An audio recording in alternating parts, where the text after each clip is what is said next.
Good afternoon all my dear students. आशा करी তোমরা প্রত্যেকেই ভালো আছো, সুস্থ আছো। তো আজকে তোমাদের মডার্ন কম্পিউটার অ্যাপ্লিকেশন বিষয়ের জন্য আমি অনলাইনে এসআইএস স্যার উপস্থিত রয়েছি। যদিও আজকে তোমাদের 30 তারিখ জন্মাষ্টমী ছুটি ছিল, তবুও আমরা ছাত্রছাত্রীদের কথা ভেবে মাথায় রেখে তোমাদের পড়াশোনা যাতে চালিয়ে যেতে পারি, তোমরা যাতে পড়াশোনা করতে পারো, তার জন্য আজকের অনলাইন ক্লাস আমরা চালিয়ে যাচ্ছি। তো আজকের যে বিষয়, সেই বিষয়টা তোমরা ভালোভাবে বুঝে নাও। এর আগের ক্লাসে আমরা কম্পিউটারের শ্রেণীবিভাগ পর্যন্ত পড়িয়েছিলাম। আজকে আমরা তার পরের অংশ থেকে ক্লাসে আলোচনা শুরু করব। প্রত্যেকেই তোমরা বই খাতা নিয়ে অনলাইনে তৈরি হও এবং ক্লাসে যোগদান করো। আজকের যে বিষয় সেটা হলো আধুনিক সমাজ জীবনে কম্পিউটারের ব্যবহার। তো আধুনিক সমাজ জীবনে কম্পিউটারের প্রত্যেকটি ক্ষেত্রেই তোমরা দেখতে পাচ্ছ যে ব্যবহার করা হচ্ছে এবং সেই ক্ষেত্রগুলি আমরা এখানে স্ক্রিনের সামনে দেখতে পাচ্ছি, তোমরা বুঝে নাও। প্রথমে হচ্ছে বিজ্ঞান গবেষণা। তো বিজ্ঞান গবেষণায় কিভাবে কম্পিউটার ব্যবহার করা হয়। বৈজ্ঞানিকরা বিজ্ঞান গবেষণার বিভিন্ন ক্ষেত্রে কম্পিউটারকে কাজে লাগিয়ে জটিল গণনাকে অতি দ্রুত গতি সঙ্গে কাজে লাগাতে পারছে। তাই বিজ্ঞানে কম্পিউটার এর গুরুত্ব কিন্তু অপরিসীম বলে আমরা মনে করি। বুঝতেই পারছো তোমরা। এরপরে দেখো প্রকাশনার কাজ। প্রকাশনার কাজ কি? দেখো, বই যে তোমরা পড়ছো, সেই বই, সংবাদপত্র, বিভিন্ন পত্র পত্রিকা ইত্যাদির কাজে মুদ্রণ পদ্ধতির পরিবর্তে কম্পিউটারের মাধ্যমে ডিটিপি, যার পুরো নাম ডেস্কটপ পাবলিশিং, দেখো এখানে লেখা আছে ডিটিপি বা ডেস্কটপ পাবলিশিং। এই ডেস্কটপ পাবলিশিং এই আজকের সমাজে কারোর অজানা বিষয় নয়। এই ডিটিপিটা কি করা হয়, কম্পিউটার বিভিন্ন ডিজাইন করা হয়, বিভিন্ন ডকুমেন্টে ডিজাইন করা হয়, করে তারপর সেটাকে ছেপে অফসেট প্রিন্টারের মাধ্যমে মুদ্রণ শিল্পে ব্যবহার করা হচ্ছে। ঠিক আছে, নেক্সট যেটা আছে সেটা দেখো তথ্য ও গবেষণা ব্যবস্থা, তথ্য ও যোগাযোগ ব্যবস্থা। ঠিক আছে, বর্তমানে সুপার কম্পিউটারের সাহায্যে বিভিন্ন ধরনের উপগ্রহ বা স্যাটেলাইট নিয়ন্ত্রণ করা হচ্ছে। এই যে তোমরা ভূগোলে পড়েছো মাধ্যমিক লেভেলে, যে আবহাওয়ার পূর্বাভাস বা বিভিন্ন গ্রহ, নক্ষত্র, উপগ্রহ ইত্যাদি আবিষ্কার হচ্ছে। এগুলো কার মাধ্যমে? স্যাটেলাইটের মাধ্যমে, যে স্যাটেলাইটটা কম্পিউটারের মাধ্যমে চালনা করা হচ্ছে। এছাড়াও ইমেল, ইন্টারনেট ব্যবহার করে আমরা সহজেই পৃথিবীর এক প্রান্ত থেকে অন্য প্রান্তে চিঠিপত্র ইত্যাদি পাঠাতে পারছি। অ্যাটাচমেন্ট, কোনো গান, সিনেমা, ছোট ছোট ক্লিপস ইত্যাদি আমরা সেন্ড করতে পারি। ঠিক আছে, যা কম্পিউটারের সাহায্য ছাড়া কখনোই সম্ভব নয়। এবারে নেক্সট চলে আসো চিকিৎসা শাস্ত্রে। আধুনিক চিকিৎসায় বিভিন্ন রোগ নির্ণয়ে কম্পিউটার ব্যবহার করা হয়। তোমরা শুনেছো সিটি স্ক্যান, আলট্রাসোনোগ্রাফি ইত্যাদি যন্ত্র ব্যবহার করা হচ্ছে। সেগুলি কম্পিউটার দ্বারা অবশ্যই পরিচালিত। তেমনি বাইপাস সার্জারি, চক্ষু অপারেশন, মাইক্রো সার্জারি ইত্যাদির সাহায্যে রোগীর বিভিন্ন ধরনের চিকিৎসা করা হচ্ছে। এই সমস্ত কাজে কম্পিউটার ব্যবহার করা হচ্ছে এবং কাজগুলি সঠিকভাবে, নিখুঁতভাবে এবং খুব তাড়াতাড়ি শেষ করা হচ্ছে। ঠিক আছে, এরপরে আমরা দেখো চলে আসছি চিত্ত বিনোদন। তো বর্তমানে বিনোদন জগৎ, যেখানে আনন্দদায়ক সময় আমরা কাটাতে পারি, সেক্ষেত্রেও কম্পিউটারের গুরুত্ব অপরিসীম। যেমন অ্যানিমেশন, স্পেশাল ইফেক্টের সাহায্যে বিভিন্ন চলচ্চিত্র নির্মাণ। উদাহরণস্বরূপ তোমরা সিনেমা দেখে থাকবে জুরাসিক পার্ক, অ্যানাকন্ডা, টাইটানিক। ঠিক আছে, এগুলো অ্যানিমেশন এবং স্পেশাল ইফেক্টের সাহায্যে কম্পিউটারের মাধ্যমে তৈরি করা হয়। অন্যদিকে কম্পিউটার গেমস বর্তমানে ছাত্রছাত্রীদের বিনোদনের একটি প্রধান মাধ্যম হিসেবে পরিগণিত হয়েছে। তো কম্পিউটার সবাই বা মোবাইলে সবাই দেখো ফ্রি ফায়ার, পাবজি ইত্যাদি গেম খেলে, তোমরাও কেউ কেউ খেলো। এগুলো সবগুলোই হচ্ছে অ্যানিমেশন এবং স্পেশাল ইফেক্ট দ্বারা তৈরি। ঠিক আছে, নেক্সট হচ্ছে ব্যবসা বাণিজ্য। তো বর্তমানে কম্পিউটার ব্যবহার ছাড়া বাণিজ্যিক ক্ষেত্র প্রায় অচল বলেই আমরা জানি। বিজ্ঞাপন জগৎ থেকে শুরু করে আধুনিক ব্যাংকিং সিস্টেম, সিবিএস বা কোর ব্যাংকিং সিস্টেম, এটিএম এর ব্যবহার।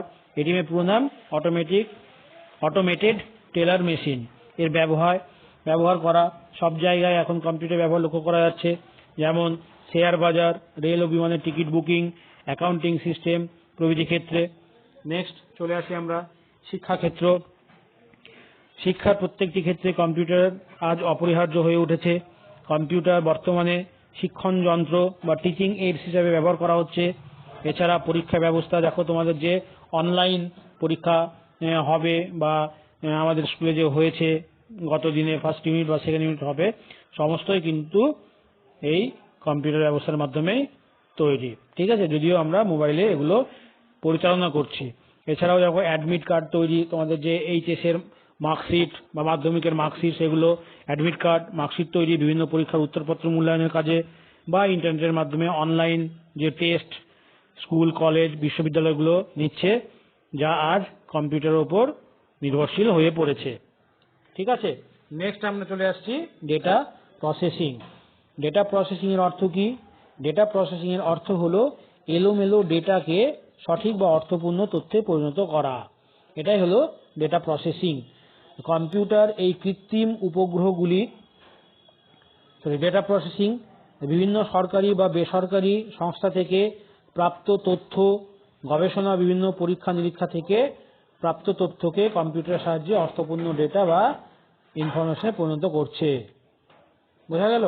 নেক্সট আমরা চলে আসবো আবহাওয়ার পূর্বাভাস। সুপার কম্পিউটারের মাধ্যমে যেটা পরিচালনা করা হয়, যে সমস্ত কৃত্রিম উপগ্রহ বা স্যাটেলাইটের কথা বললাম মহাকাশে নিক্ষেপণ করা হচ্ছে, তার ফলে কি হচ্ছে, সেগুলো কম্পিউটারের মাধ্যমে বিভিন্ন ধরনের তথ্য আমাদেরকে সাপ্লাই করছে। সেগুলো বিশ্লেষণ করে দপ্তর থেকে যথেষ্ট নির্ভুলভাবে পূর্বাভাসগুলো আমাদের সামনে তুলে ধরছে। ঠিক আছে, নেক্সট হচ্ছে ড্রয়িং, ডিজাইন ও উৎপাদন ক্ষেত্র। তো কম্পিউটারের সাহায্যে ডিজাইন করার পদ্ধতিকে বলা হয় ক্যাড, যার পুরো নাম কম্পিউটার এইডেড ডিজাইন, যেটা বিভিন্ন ধরনের বিল্ডিং, ব্রিজ, রাস্তার নকশা, ঠিক আছে, যারা সিভিল ইঞ্জিনিয়ার নকশা তৈরি করে বিভিন্ন বিল্ডিং এর নির্মাণের জন্য, সেগুলো অটো ক্যাডের মাধ্যমেই পরিচালিত হচ্ছে। কম্পিউটারের সাহায্যে শিল্প উৎপাদনের ক্ষেত্রে যে কম্পিউটার পরিচালনা করা হচ্ছে উৎপাদনের ক্ষেত্রে, সেটাকে বলা হচ্ছে অটো ক্যাম বা কম্পিউটার এইডেড ম্যানুফ্যাকচারিং। তোমরা যে বিভিন্ন ধরনের চার চাকার গাড়ির মডেল দেখছো, বাইকের নতুন নতুন মডেল দেখছো, সেইগুলো কিন্তু এই ক্যাম সফটওয়্যার মাধ্যমেই তৈরি করে তবেই সেটাকে বাস্তব রূপে তৈরি করা হয়। প্রস্তুতকারকদের বিশেষভাবে সাহায্য করে কম্পিউটার। ঠিক আছে, তারপর আমরা চলে আসব প্রশাসনিক কাজে। বিশ্বের সমস্ত দেশেরই অর্থনৈতিক, সামাজিক ও রাজনৈতিক প্রত্যেকটি ক্ষেত্রে প্রশাসনিক কাজে কম্পিউটার আজ গুরুত্বপূর্ণ একটি ভূমিকা পালন করেছে। বিভিন্ন দেশ তাদের অর্থনৈতিক পরিকাঠামো পর্যবেক্ষণ করতে রাজনৈতিক ক্ষেত্রে রাষ্ট্রপতি, প্রধানমন্ত্রী, ক্যাবিনেট মিনিস্টার সমস্তদের ক্ষেত্রে ভিডিও কনফারেন্সের মাধ্যমে কম্পিউটার সাহায্য নিয়ে বিভিন্ন মিটিং, বিভিন্ন আলোচনা ইত্যাদি করা হচ্ছে। সবগুলোই প্রশাসনিক কাজে কম্পিউটার ব্যবহার। এছাড়াও আমরা আরো প্রত্যেকটি ক্ষেত্রে কম্পিউটার ব্যবহার দেখতে পাই, যেমন পুলিশ স্টেশন, ঠিক আছে, ছোট ছোট ব্যবসা ক্ষেত্রে, দোকানে, বাড়িতে, সিনেমা দেখার জন্য, গান শোনার জন্য বা নিজের কাজ করার জন্য, পড়াশোনার ক্ষেত্রে, ওগুলো তো বলাই হয়েছে। সব জায়গাতেই কম্পিউটারের ব্যবহার অপরিহার্য। এর পরের যে বিষয় সেটা হচ্ছে ডেটা ও ইনফরমেশনের ধারণা। তো ডেটা ইনফরমেশনের ধারণা সমস্ত রকমের আলোচনা বুঝে নেওয়ার আগে আমাদের সংজ্ঞাটা জেনে নিতে হবে। ডেটার সংজ্ঞা কি, ডেটা কাকে বলে? তো যে সকল অর্থহীন ও অসংগঠিত প্রাথমিক নির্দেশগুলি কম্পিউটারের প্রসেসিং এর কাজে যোগান দেওয়া হয় তাদের ডেটা বলে। ঠিক আছে, যেমন ধরো কোনো ব্যক্তির নাম, বয়স, জন্ম তারিখ, ঠিকানা ইত্যাদি প্রত্যেকে এক একটি ডেটা বা তথ্য। এই তথ্যগুলো দিয়ে আমরা কি করি, কোনো ব্যক্তির সম্পর্কে বায়োগ্রাফি তৈরি করতে পারি। যেমন দেখো, তোমাদের যে প্যারাগ্রাফ, যদি রবীন্দ্রনাথ ঠাকুরের প্যারাগ্রাফ একটা লিখতে বলা হয়, তাহলে কি করতে হবে? ইংরেজিতে যদি প্যারাগ্রাফ লিখতে বলো, তাহলে তোমাকে রবীন্দ্রনাথ সম্পর্কে সমস্ত ডেটাকে কালেক্ট করতে হবে। তবে কালেক্ট করলে তবেই তুমি সাজিয়ে সেটাকে একটি প্যারাগ্রাফ আকারে লিখিত ডকুমেন্ট তৈরি করতে পারবে। ঠিক আছে, তাহলে ডেটা থেকে তুমি একটা লিখিত আকার তৈরি করলে সেটা কি, সেটা হচ্ছে ইনফরমেশন, যেটা আমরা পরে আসছি। তো ডেটার প্রয়োজনীয়তা কি সেটা আমাদের জেনে নিতে হবে। ডেটার প্রয়োজনীয়তা দেখো, এখানে 3টে পয়েন্টে দেওয়া আছে। 1 নম্বর পয়েন্ট কি আছে? তথ্য বিশ্লেষণের কাজে ডেটাগুলি সর্বদা কাঁচামাল হিসাবে ব্যবহৃত হয়, উপাদান। 2 নম্বর, কোনো তথ্য ভান্ডার নির্মাণে ডেটা অপরিহার্য। এবং 3 নম্বরে আছে দেখো, কোনো মতামত প্রকাশে এবং গবেষণামূলক কাজে ডেটা প্রয়োজন হয়। ঠিক আছে, এগুলো হচ্ছে ডেটার প্রয়োজন, তবে আমরা কোনো কাজ করতে পারবো। এবারে ডেটার প্রকারভেদে আমরা চলে আসি। ডেটার প্রকারভেদ, ডেটা কয় প্রকার? তথ্য বিশ্লেষণের কাজে প্রয়োজনীয় ডেটাগুলি বিভিন্ন সংখ্যা বা নাম্বার, অক্ষর বা ক্যারেক্টার এবং চিহ্ন বা সিম্বল ইত্যাদি হতে পারে। এগুলো হচ্ছে ডেটা। কোনো সংখ্যার দ্বারা ডেটা আমরা নির্ধারণ করতে পারি, কাঠামো হিসেবে ব্যবহার করতে পারি। কোনো অক্ষরকেও আমরা ডেটার কাঠামো হিসাবে ব্যবহার করতে পারি, অথবা চিহ্ন বা সিম্বলকেও আমরা ডেটা হিসাবে ব্যবহার করতে পারি। তো এর যে প্রকারভেদ, সেই প্রকারভেদটা আমাদের জেনে নিতে হবে।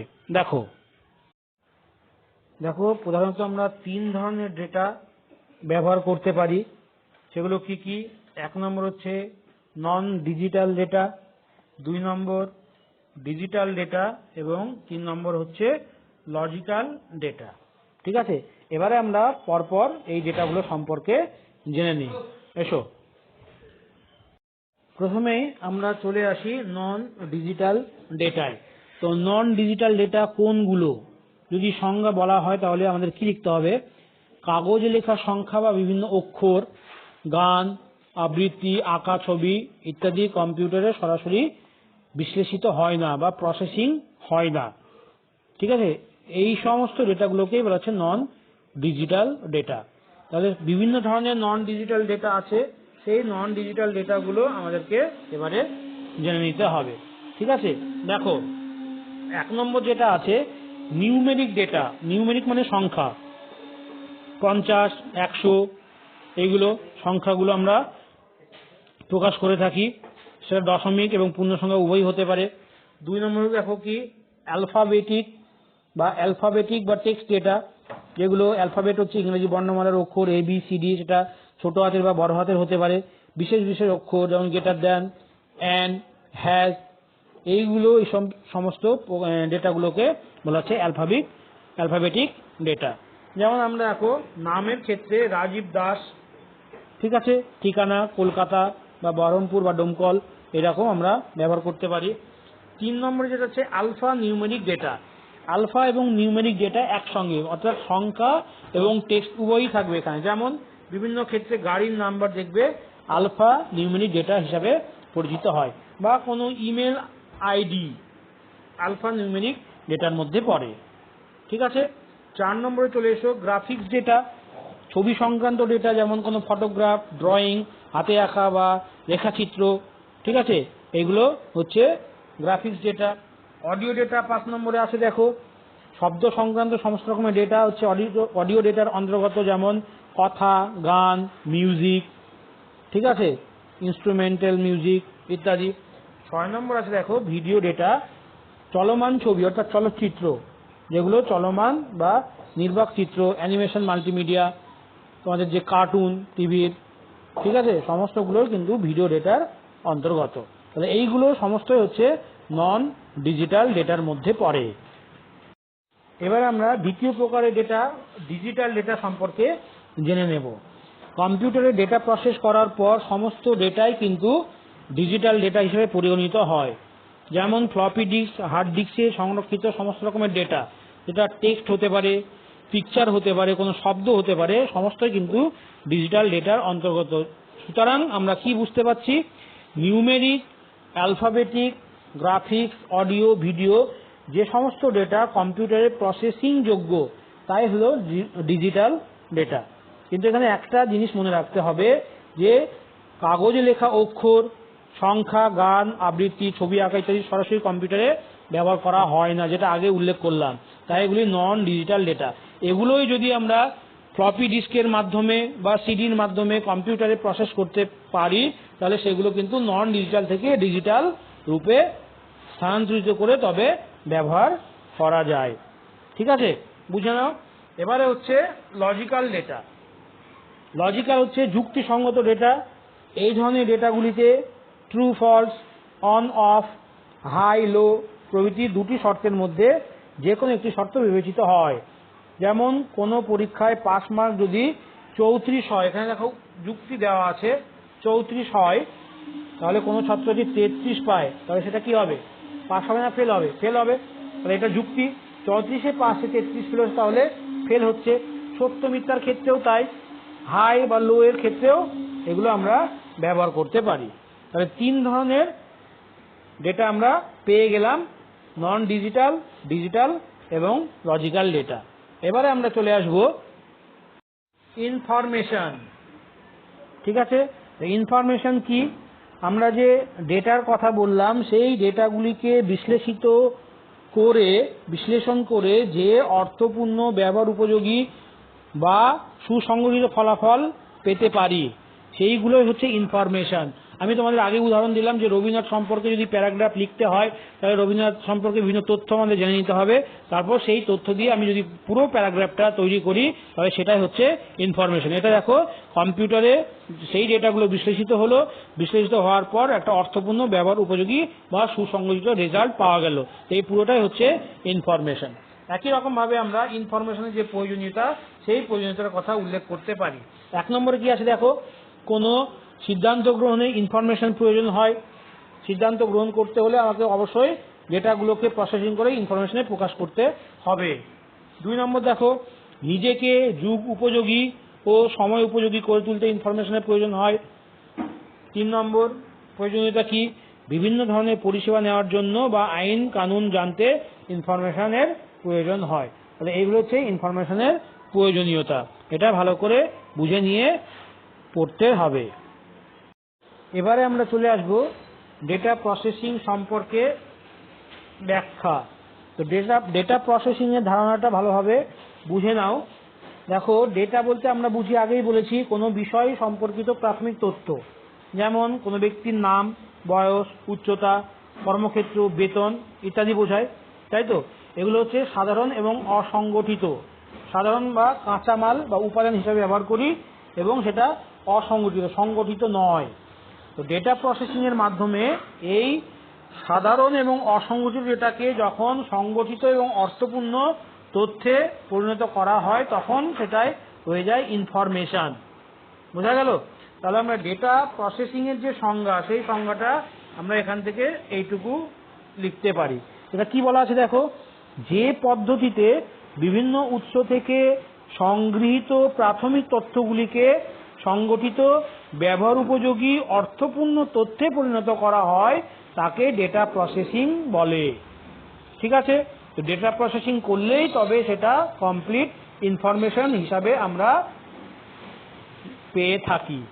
তো ডেটা প্রসেসিং যে সমস্ত বিষয়ে গুরুত্ব দেওয়া হয় ডেটা প্রসেসিংকে, সেই সমস্ত বিষয়গুলো এবারে আমরা জেনে নেব। যেমন দেখো, কি ডেটার সংগ্রহ, তারপর ইনপুট, প্রসেসিং, আউটপুট, ঠিক আছে, সঞ্চয় বা স্টোরেজ, এইগুলো হচ্ছে ডেটা প্রসেসিং এর বিষয়, যেগুলো খুবই গুরুত্বপূর্ণ অংশ। এবার আমরা জানব ডেটা প্রসেসিং চক্র বা ডেটা প্রসেসিং সাইকেল। ডেটা থেকে ইনফরমেশন বের করার পদ্ধতিটি মূলত 4টি ধাপে সুসম্পন্ন হয়। আমরা যে সমস্ত তথ্যগুলো সংগ্রহ করলাম, সেইটাকে যদি আমি ইনফরমেশন করতে চাই, তাহলে আমরা 4টি ধাপ ব্যবহার করে থাকি। তো এটাকেই বলা হচ্ছে ডেটা প্রসেসিং চক্র বা ডেটা প্রসেসিং সাইকেল। ঠিক আছে, যেটাকে ইংরেজিতে সংক্ষেপে বলা হয় আইপিও, ইনপুট, প্রসেসিং, আউটপুট। কি বললাম? আইপিও বা ইনপুট, প্রসেসিং, আউটপুট, এইটা। ঠিক আছে, এবারে দেখো, এই যে চক্র, ডেটা প্রসেসিং চক্র, তার ধাপগুলো পরপর বুঝে নাও। প্রথম ধাপ হচ্ছে সংগ্রহকরণ, অর্থাৎ কালেকশন। ডেটা প্রসেসিং এর জন্য বিভিন্ন উৎস থেকে আমরা প্রসেসিং সম্পর্কিত মূল যে তথ্যগুলো, সেইগুলো সংগ্রহ করে থাকি। সংগৃহীত ডেটাগুলিকে নির্দিষ্ট স্থানে এক জায়গায় করে একত্রিত করে, অর্থাৎ কম্পিউটারে ইনপুট করার জন্য ডেটাগুলিকে প্রস্তুত করা হয়। বোঝা গেল? 2 নম্বর দেখো, ইনপুট। ইনপুটের জন্য প্রস্তুত, সংগৃহীত ও একত্রিত সাধারণ তথ্যগুলিকে সুবিধা মতো সাজিয়ে কম্পিউটারে প্রবেশ করানো হয়। প্রসেসিং 2 প্রকার পদ্ধতিতে হয়, একটা হচ্ছে ইলেকট্রোমেকানিক্যাল পদ্ধতিতে, আর একটা হচ্ছে ইলেকট্রনিক পদ্ধতিতে। এই দুটো পদ্ধতিতে কিন্তু ইনপুট আমরা করতে পারি। তো তো ইলেকট্রোমেকানিক্যাল পদ্ধতিতে ডেটা প্রসেসিং হলে কি হয়, ডেটা ইনপুট পাঞ্চ কার্ডের মাধ্যমে হয়, যেটা তোমরা আগে করেছো। আর ইলেকট্রনিক ডেটা প্রসেসিংয়ে যদি আমরা ইনপুট করতে চাই তাহলে কম্পিউটারের কিবোর্ড এবং মাউস এর মাধ্যমে করতে পারি। বোঝা গেল? 3 নম্বর দেখো, চলে এসো। 3 নম্বর হচ্ছে প্রসেসিং। প্রসেসিং কি? তৈরি করা। যে সকল সাধারণ তথ্য কম্পিউটারে প্রবেশ করানো হয় সেই তথ্যগুলির সঙ্গে আনুষঙ্গিক অন্যান্য তথ্য সংযুক্ত করে একত্রিত করে অসংগঠিত তথ্যগুলোকে প্রয়োজনীয় এবং ব্যবহারযোগ্য অর্থবহ তথ্যে পরিণত করা হয়, যেটাই হচ্ছে ইনফরমেশন, যেটা আগে আমি আলোচনা করলাম। ঠিক আছে? তবে এই প্রসেসিং ক্রিয়া নির্দিষ্ট ধাপে ধাপে সম্পাদিত হয়। সেই ধাপগুলো এবার আমাদের বুঝে নিতে হবে যে কোন ধাপে কোনো ডেটা, কি কি ধাপের মাধ্যমে কোনো ডেটা ইনফরমেশনে আমরা পরিণত করতে পারি। এসো এবারে আমরা সেগুলো দেখে নিই। 1 নম্বর দেখো, শ্রেণী বিভাজন। ঠিক আছে? শ্রেণী বিভাজন কি? যে পদ্ধতিতে বিভিন্ন ক্ষেত্র থেকে আমরা কালেক্টেড সংগঠিত ডেটা থেকে একটি পর্যায়ভুক্ত ডেটাগুলিকে আলাদা আলাদাভাবে শ্রেণী বিভাগ করে থাকি, তাকেই বলা হচ্ছে শ্রেণী বিভাজন। বিভিন্ন অসংগঠিত ডেটা শ্রেণী বিভাজনের মাধ্যমে কিভাবে পৃথক পৃথক শ্রেণীভুক্ত করা হয় সেটা এই ছকে তোমরা দেখতে পাবে। দেখে নাও, এই ছকটা লক্ষ্য করো। এই ছকটায় কি আছে দেখো, ডেটা, প্রসেসিং এবং আউটপুট।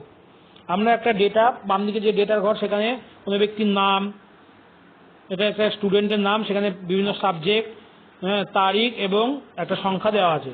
তো এটা যদি আমি শ্রেণী বিভাজন করে থাকি তাহলে কি হবে, রাজীব দাস এটা একটা নেম, রোল নাম্বার হচ্ছে 5, ডেট অফ বার্থ 10/12/1982 এবং সাবজেক্ট। তাহলে আমরা দেখো সংগঠিত ডেটাগুলোকে আউটপুট হিসাবে সাজিয়ে যেটা পেলাম সেটা হচ্ছে ইনফরমেশন। ঠিক আছে? তাহলে এইটুকু অংশ হচ্ছে ইনফরমেশন আর এটা হচ্ছে ডেটা। তো শ্রেণী বিভাজন করে এটাকে সাজানো হলো। ঠিক আছে? 2 নম্বর দেখো, বাছাইকরণ বা সিলেকশন। ডেটাগুলিকে কোনো নির্দিষ্ট ক্রম বা ক্রমানুযায়ী যদি সাজানো হয় তাহলে সেটাকে বাছাইকরণ বলে। তো বাছাইকরণ যে কোনো যুক্তি অনুযায়ী হতে পারে। সেই যুক্তিগুলো কি কি? যেমন দেখো, কোনো নির্দিষ্ট স্কুলের ক্ষেত্রে যদি আমি বিচার করি, ছাত্রছাত্রীদের ক্রমিক সংখ্যা অনুযায়ী হতে পারে, ছাত্রছাত্রীদের নামের প্রথম অক্ষর অনুযায়ী হতে পারে, বা ছাত্রছাত্রীদের প্রাপ্ত নাম্বারের অ্যাসেন্ডিং অর্ডার অনুযায়ী হতে পারে। তো এই ছকটা এখানে তোমরা লক্ষ্য করো, এটা হচ্ছে সিলেকশন বা বাছাইকরণের মাধ্যমে, সর্টিং এর মাধ্যমে হচ্ছে একটা ইনফরমেশন তৈরি। এখানে রোল নাম্বার এবং মার্কস দেওয়া আছে। আমি যেটা আউটপুট পেলাম, এখানে দেখো রোল নাম্বার মার্কসের ক্ষেত্রে উল্টো পাল্টা ভাবে রোল নাম্বার মার্কস আছে, কিন্তু আমরা যেটা আউটপুট এখানে পেলাম, এই আউটপুটটা কি, রোল নাম্বার এবং তার মার্কসটাকে সাজিয়ে আমরা সর্টিং করে তবে ডেটা থেকে ইনফরমেশনে পরিণত করেছি। এবারে দেখো গণনা বা ক্যালকুলেশন। পৃথক পৃথক শ্রেণীভুক্ত করা তথ্যকে আমরা গণিতের মাধ্যমে গণনা করতে পারি, সেটাই আমরা ক্যালকুলেশন নামে অভিহিত করি।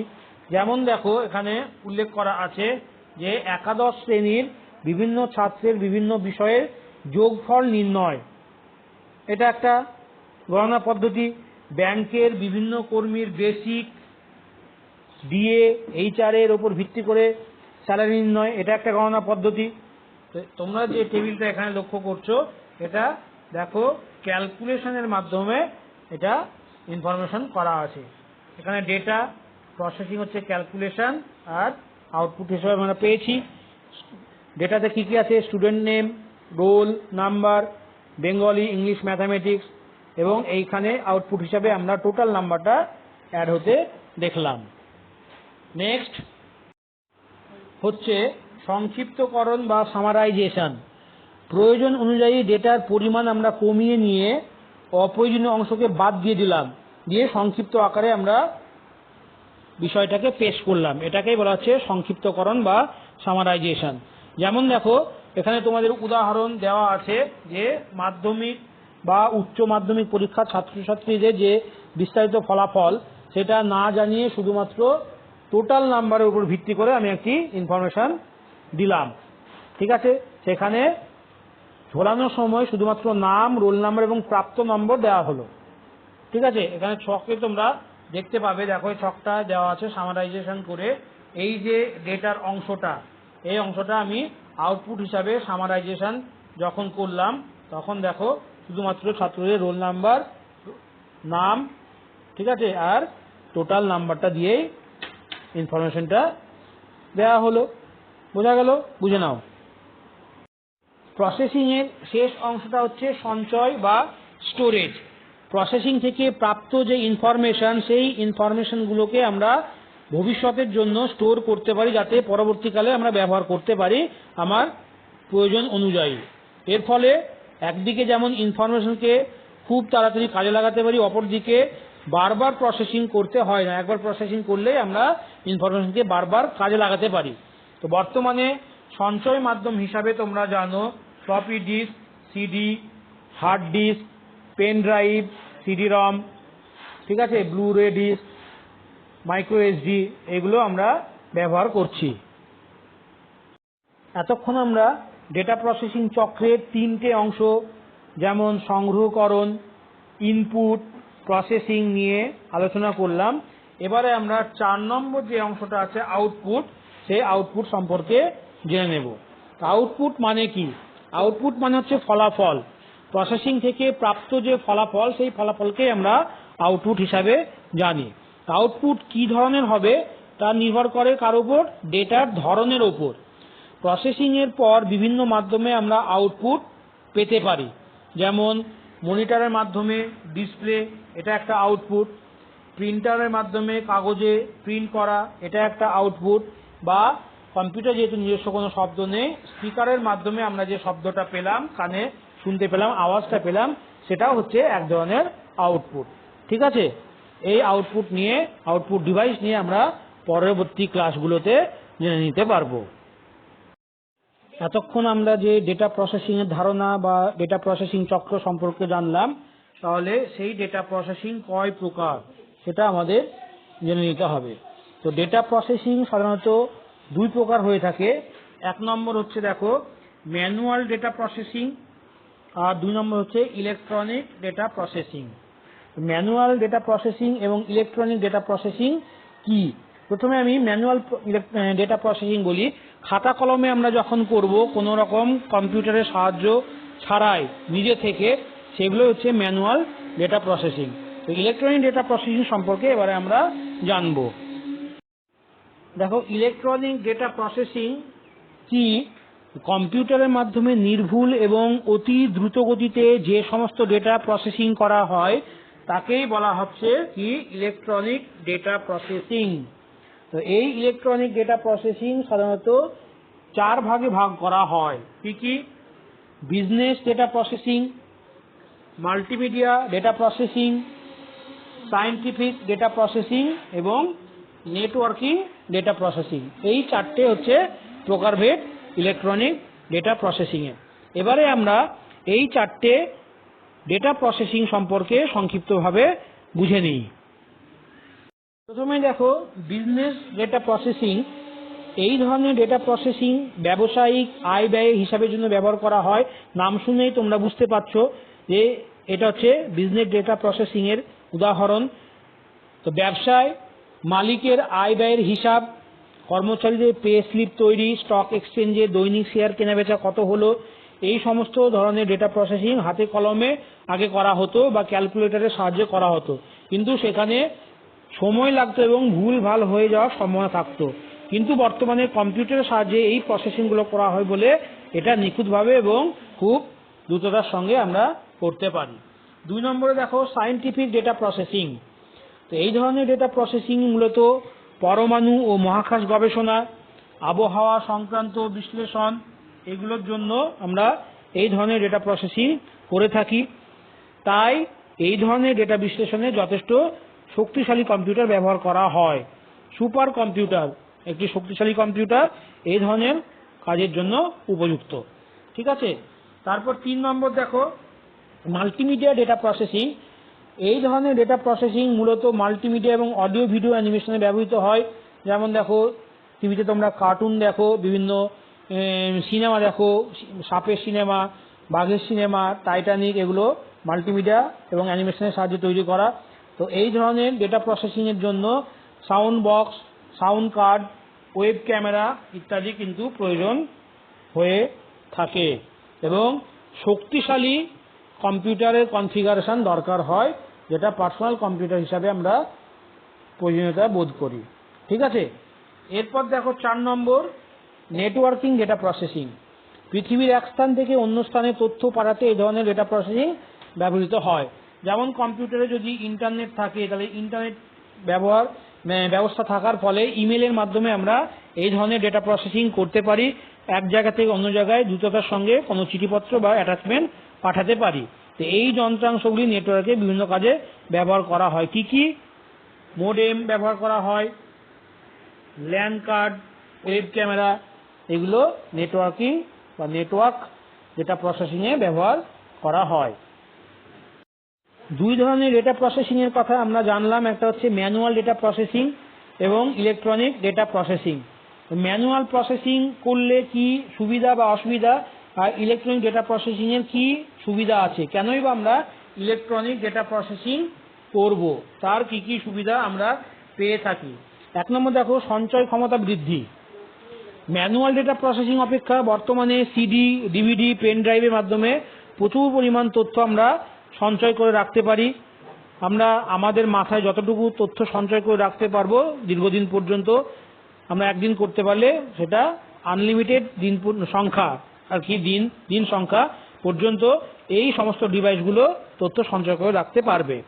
পাঞ্চ কার্ড ডেটা প্রসেসিং যন্ত্রে এটি সম্ভব ছিল না, কারণ এর মেমোরির আকৃতি ছিল খুবই কম, ফলে খুব কম পরিমাণ ডেটা প্রসেসিং এবং সঞ্চয় করা যেত এই পাঞ্চ কার্ডের মাধ্যমে, যার ফলে এখন CD, DVD, BRD, pen drive, micro SD এগুলোর সাহায্যে ডেটা প্রসেসিং করা হচ্ছে। 2 নম্বর দেখো, গতি। কম্পিউটার খুব দ্রুত গতিতে কাজ করে আমরা জানি, এবং সেই দ্রুত গতিটা হচ্ছে সেকেন্ডের ভগ্নাংশ। আমি এর আগে বলেছিলাম সেকেন্ডের ভগ্নাংশ হলো millisecond, microsecond, nanosecond এবং পিকো সেকেন্ড। এই সেকেন্ডের ভগ্নাংশে কম্পিউটার দ্রুততার সঙ্গে কাজ করতে পারে, কিন্তু পাঞ্চ কার্ডের ক্ষেত্রে মেমোরির আকৃতি কম হওয়ার ফলে ডেটা প্রসেসিংও অনেক ধীর গতিতে সম্পন্ন হয়।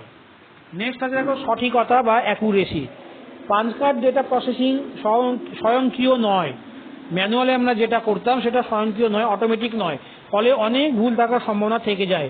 কিন্তু ইলেকট্রনিক ডেটা প্রসেসিং স্বয়ংক্রিয় বা অটোমেটিক পদ্ধতি। ইনপুট, প্রসেসিং এবং আউটপুটের জন্য আমরা পৃথক পৃথক উন্নত মানের ডিভাইসগুলো ব্যবহার করে থাকি, ফলে ফলাফলের ক্ষেত্রে অনেক অ্যাকুরেসি বা সঠিকতা হয়। ঠিক আছে, নেক্সট, স্বয়ংক্রিয়তা। স্বয়ংক্রিয়তা হচ্ছে অটোমেশন বা automatic. Punch card data processing আমি আগেই বললাম স্বয়ংক্রিয় নয়। এই পদ্ধতিটি ম্যানুয়াল হওয়ার ফলে কোনো কম্পিউটার ব্যবহারকারী অনেক পরিশ্রমের ফলে এটা ডেটা প্রসেসিং করতে পারে, ইলেকট্রনিক ডেটা প্রসেসিং যেহেতু নয়। কিন্তু এই ইলেকট্রনিক ডেটা প্রসেসিংয়ের সুবিধা হলো যে এটি মানুষের সাহায্য ছাড়াই স্বয়ংক্রিয়ভাবে কর্ম পরিচালনা করতে পারে, শুধুমাত্র মানুষ নির্দেশ দিয়ে দেয়, বাকি সমস্ত কাজ ইলেকট্রনিক যন্ত্র বা কম্পিউটার করে থাকে। ঠিক আছে, এবারে আমরা পরের বিষয়ে চলে আসি, ডেটা ম্যানিপুলেশন পদ্ধতি। তো ডেটা ম্যানিপুলেশন বলতে আমরা কি বুঝি? ডেটা ম্যানিপুলেশন বলতে বোঝা হয় যে ডেটাবেস থেকে পূর্ব বা আগে থেকে সংরক্ষিত কোনো তথ্যকে খুঁজে পড়া, ডেটাবেসে কোনো নতুন ডেটা সংযোজন করা, ডেটাবেস থেকে অপ্রয়োজনীয় ডেটাকে মুছে ফেলা এবং প্রয়োজন অনুসারে সেই ডেটাকে আবার আপডেট করা, এই সমস্ত বিষয়গুলোকেই বলা হচ্ছে ডেটা ম্যানিপুলেশন পদ্ধতি। তো ডেটা ম্যানিপুলেশন করার জন্য একটা ল্যাঙ্গুয়েজের প্রয়োজন হয়। কি সেই ল্যাঙ্গুয়েজের নাম? ডিএমএল বা ডেটা ম্যানিপুলেশন ল্যাঙ্গুয়েজ। তো ডিএলএম এর মাধ্যমে আমরা কোনো ডেটাকে ইনসার্ট করতে পারি, ডিলিট করতে পারি বা আপডেট করতে পারি। আপডেট কি? সংশোধন করে উন্নত মানের করা, অর্থাৎ যেটা ইনসার্ট করলাম, যেটা ডিলিট করলাম, সেটা পুরোনোটা মুছে গিয়ে নতুনভাবে সেটা আপডেট হয়ে গেল, আপগ্রেডেশন। ঠিক আছে, উদাহরণস্বরূপ আমরা কি বলতে পারি, এসকিউএল এমন একটি ল্যাঙ্গুয়েজ যার সাহায্যে আমরা 4টি পদ্ধতির মাধ্যমে এটাকে সফলভাবে ম্যানিপুলেশন করতে পারি। তো এসকিউএল এর পুরো নাম স্ট্রাকচার্ড কোয়েরি ল্যাঙ্গুয়েজ, যেটা তোমরা 12-এ পড়বে, এসকিউএল ল্যাঙ্গুয়েজ। ঠিক আছে, এবারে দেখো কম্পিউটার সিস্টেমের একটি খুব গুরুত্বপূর্ণ বিষয় আমরা জানব, ডিজিটাল কম্পিউটারের ব্লক চিত্র। অর্থাৎ একটি ডিজিটাল কম্পিউটার কিভাবে কাজ করে, কোন কোন ধাপে কাজ করে এবং সেই ধাপগুলো কি কি সেটা ভালো করে বুঝে নিতে হবে। তারপর এই ছবিটার ব্যাখ্যা আমরা পরের ক্লাসে তোমাদের বলে দেব। ঠিক আছে, একটি ডিজিটাল কম্পিউটার মূলত দেখো 3টি অংশে কাজ করে। কি কি? একটা হচ্ছে ইনপুট ইউনিট, একটা হচ্ছে সেন্ট্রাল প্রসেসিং ইউনিট বা সিপিইউ, একটা হচ্ছে আউটপুট ইউনিট। এখানে ছবিটা লক্ষ্য করো, ইনপুট ডিভাইস থেকে সমস্ত রকমের তথ্য আমরা প্রথমে কি করি, সেন্ট্রাল প্রসেসিং ইউনিটের মধ্যে প্রেরণ করাই। ঠিক আছে, তো সেখানে 3টি অংশ আছে। কি কি? একটা হচ্ছে মেমোরি, কন্ট্রোল ইউনিট এবং arithmetic and logic unit. Control ইউনিটের সংক্ষিপ্ত নাম CU, arithmetic and logic unit হচ্ছে এএলইউ। আরেকটি অংশ দেখতে পাচ্ছ এখানে, সেটা হচ্ছে কি আউটপুট ইউনিট।